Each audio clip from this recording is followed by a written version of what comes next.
जय हिंद दोस्तों, आज हम आपके हकों के लिए जो दूसरी लड़ाई की तैयारी हो रही है उसके बारे में बात करना चाहेंगे। सरकार के समक्ष 30 अप्रैल को यानी 30 अप्रैल को 16 पॉइंटों का जो ड्राफ्ट तैयार किया गया है, 5 पेज का 16 पॉइंट, यानी एक से लगाकर 16, यानी आपकी ए टू जेड अनोमलीज, समस्या हैं, सेल्फ रेस्पेक्ट, सबको कवर किया गया है। मैं बिंदुवार आपको समझाने की कोशिश करूंगा। आप ये न सोचें कि नहीं, इसमें कोई हमारा हक तो नहीं छूट गया है, और जरूर आप इस पर अमल करेंगे। अब आपको घर में बैठने के लिए नहीं है, इसमें सहभागिता दिखानी है और सहयोग करना है।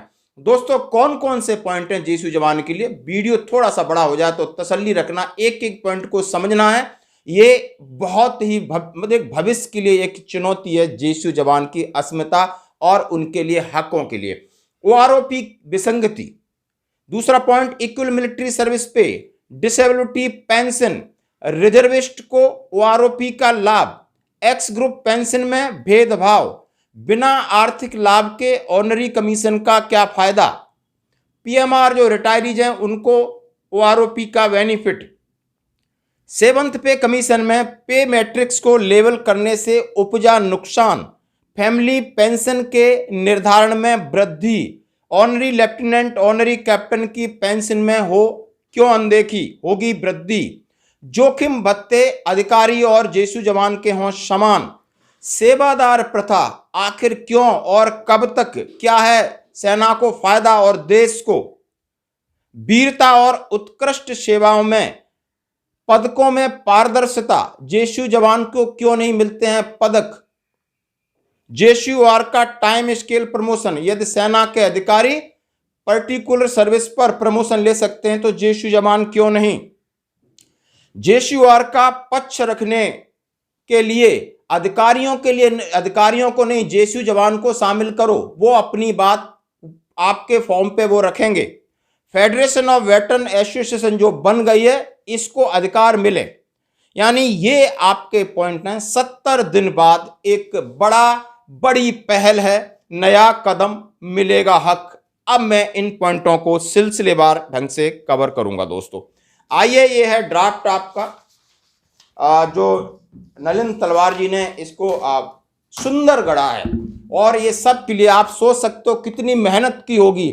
सही तथ्य के साथ एक लॉजिकली तरीके से इसमें वो बहस को तैयार हैं कि कोई भी कितना भी बड़ा क्वालिफाइड बंदा है और इसमें ये साबित कर दे कि ये सब कुछ गलत है, तो उसके लिए भी एक चैलेंज है। दोस्तों उन्होंने लिखा किसको है? माननीय राष्ट्रपति महोदय नई दिल्ली, प्रधानमंत्री महोदय और माननीय रक्षा मंत्री, युद्ध विधवाओं, दिव्यांग, पूर्व सैनिकों से संबंधित मांगों का ज्ञापन, मान्यवर राष्ट्र रक्षा को समर्पित पूर्व सैनिक वर्ग से जुड़ी विभिन्न समस्याओं के समाधान हेतु लंबे समय से सरकार का ध्यान आकर्षित करने की हम कोशिश कर रहे हैं। 20 फरवरी से लगातार धरना प्रदर्शन चल रहा है। पिछले 70 दिनों से पंजाब, हरियाणा, जे.एंड.के यानी पूरे ऑल ओवर इंडिया 3 अप्रैल को आपने देख लिया कि जिलाधीशों को ज्ञापन सौंपा गया, लेकिन अभी भी पूर्व सैनिक परिवार निराश हैं। श्रीमान, आपकी तरफ से कोई सकारात्मक पहल या प्रतिक्रिया का हम कर रहे इंतजार, और इसके लिए हम 30 तारीख को फिर हम आपके समक्ष खड़े होंगे। मान्यवर, हम निम्नलिखित मांगों को शीघ्र समाधान हेतु सादर निवेदन करते हैं। बहुत सदी हुई भाषा, जैसा फौजी होता है उसी तरह भाषा। समान रैंक समान पेंशन, ओआरओपी की विसंगतियों का निवारण। उन्होंने कहा है कि श्रीमान, पहले हमारी पेंशन 75% हुआ करती थी, आपने उसको 50% कर दिया, और आपने देखा उसके बाद आपने ओआरओपी 2014 में लागू की, और उसमें आपने देखा कि 3% अधिकारी, 90% जेएसयू जवान। जब आपने इंप्लीमेंट किया तो उसमें बहुत सारी अनोमलीज पैदा हुई। जिनकी सर्विस 55 से ऊपर है उनको आप 97% जो जेएसयू जवान उनको फायदा नहीं, 3% को फुल फायदा। आपकी ओआरओपी का कोई हमें लाभ नहीं मिला, ना आगे लाभ दिखता नजर आ रहा है। उन्होंने इसके लिए बहुत बड़ा एक उदाहरण रखा है, और जिसका मैं आपको सेपरेट वीडियो बताऊंगा कि आखिर एक एक सिपाही से लगा करके यानी ब्रिगेडियर, लेफ्टिनेंट जनरल रैंक तक कितना फर्क है। मिलिट्री सर्विस पे का उदाहरण दिया कि यदि मिलिट्री सर्विस पे का निर्धारण कठिनाइयों और जोखिम के आधार पर होता है तो आप कहीं भी सर्वे करा लीजिए, आखिर किसको ज्यादा तकलीफ है, किसको ज्यादा सर्वे है, किसके जेएसयू जवान ज्यादा इसमें कैजुअल्टी हुए हैं या अधिकारी, किसको तकलीफ है। यदि ये रैंक के हिसाब से दी जाती है तो ब्रिगेडियर के ऊपर मेजर जनरल साहब को क्यों नहीं दे रहे, फिर आप लेफ्टिनेंट जनरल साहब को क्यों नहीं दे रहे, जनरल साहब को तो और ज्यादा एमएसपी होना चाहिए था। आपका आधार ही बिल्कुल निराधार एमएसपी है। इस निराधार एमएसपी के ऊपर बहुत सारी बातें लिखी है, मैं आपको उसकी एक आउटलाइन समरी करके बता रहा हूं। डिसेबिलिटी पेंशन के बारे में उन्होंने तीनों कैटेगरियों के बारे में बताया कि आप आज की उनको 156% जवानों जेसयू का बढ़ाया और इनका 1175% बढ़ाया। समझ सकते हो, 9,000 और 75,000 ये है आज का फर्क। यानी डिसेबल, क्या किसी के अंग अलग अलग हैं, क्या किसी के अंग का दर्द अलग अलग है? आप तो कम से कम इस दर्द को समझिए जो सत्ता में बैठे हैं।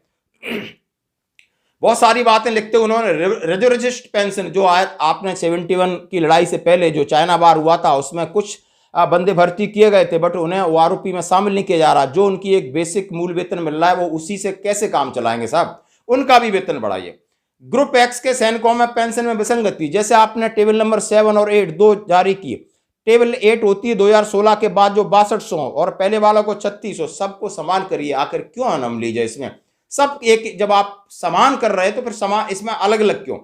बिना आर्थिक लाभ के ऑनरी कमीशन का औचित्य क्या? जब आप किसी को ऑनरी सूबेदार मेजर देते हैं, ऑनरी सूबेदार, ऑनरी हवलदार जिसको मिल रहा है, बाकियों को जब आप ऑनरी देते हो रिटायर पोस्ट रिटायरमेंट, तो उसको भी उसका आर्थिक लाभ मिलना चाहिए। उन्होंने कहा है प्रीमेचर रिटायर वाले जो सैनिक हैं उनको भी आप इसका लाभ दीजिए। वैसे आपने प्रीमेचर कम ही कर दिया है, जो 2-4% आते हैं उनको भी आप पीएमआर में शामिल कीजिए। सब कोई नौकरी करना चाहता है, उसके घर की समस्या है, वो प्रीमेचर आ रहा है, इसका लाभ दीजिए। 7वें वेतन आयोग के वेतन के आधार पर नया, हाँ सबसे बड़ा पंगा है 1 जनवरी 2016 से लागू हुआ। जो भी 7th पे सीपीसी, उसके बाद जो लोग रिटायरीज आए उनकी पेंशन कम है बशर्ते जो इससे पहले आए। और इसका हुआ था, बड़ी चूक हुई है कि पे मैट्रिक्स लेवल का जो उसका लेवल करने से ये नुकसान हुआ है, उसके ऊपर उन्होंने बहुत सारा प्रूफ रखा है। इसको आप सुधारिए, नहीं आगे भी एनोमली ये बढ़ती रहेगी। पारिवारिक पेंशन के निर्धारण में वृद्धि, आप फैमिली पेंशन या किसी की कोई मृत्यु जाती, विधवा होती, उसकी पारिवारिक पेंशन का जो बेसिक पेंशन उसमें आप वृद्धि करिए। ऑनरी लेफ्टिनेंट, ऑनरी कप्तान की अनदेखी, आखिर ऑनरी लेफ्टिनेंट कप्तान जो पिछले 20 साल से जो ले रहा है समान वही आ रहा है, उसकी कोई पेंशन में बढ़ोतरी क्यों नहीं हो रही है, इसके ऊपर उन्होंने ध्यान दिया है। जोखिम भरे अभियान और सेवा के लिए सभी के समान भत्ते का भुगतान हो, जहां जोखिम हो, जहां एल्टीट्यूड हो, जान को जोखिम है, रिस्क है, ये सब जेसी हो चाहे जवान हो अफसर हो, सबका बराबर भत्ता होना चाहिए। सेवादारी प्रथा समाप्त की जाए, इसके ऊपर लिखा है कि सेना में चल रही सेवादारी दास प्रथा का पर्याय जो सैनिकों के मनोबल गिराने वाली, सबसे बड़ा मनोबल गिराता है सैनिकों का सेवादारी है, इसको शीघ्र समाप्त करना देश हित में है और सेना के हित में, इसी को किसी से कोई फायदा नहीं है। जबरदस्त पॉइंट लिखा है।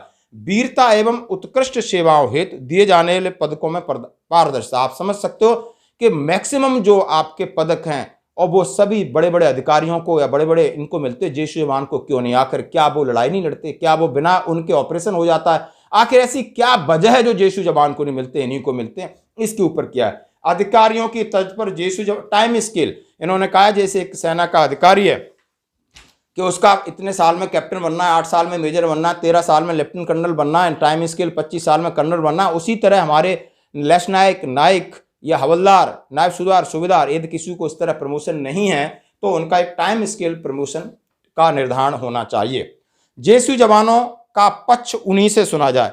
जेसयू जवान की जो भी विसंगतियां, कभी इस तरीके का अमेंडमेंट होते हैं तो उसमें जेसयू जवान का रैप होना चाहिए, जो क्वालिफाइड लोग हैं समझें और अपना पक्ष रख सकें, ताकि उनके साथ जो अधिकारी हैं वो अपने ऊपर ध्यान देते हैं जेसयू जवान का, इसीलिए उनकी अनदेखी लगातार होती जा रही है।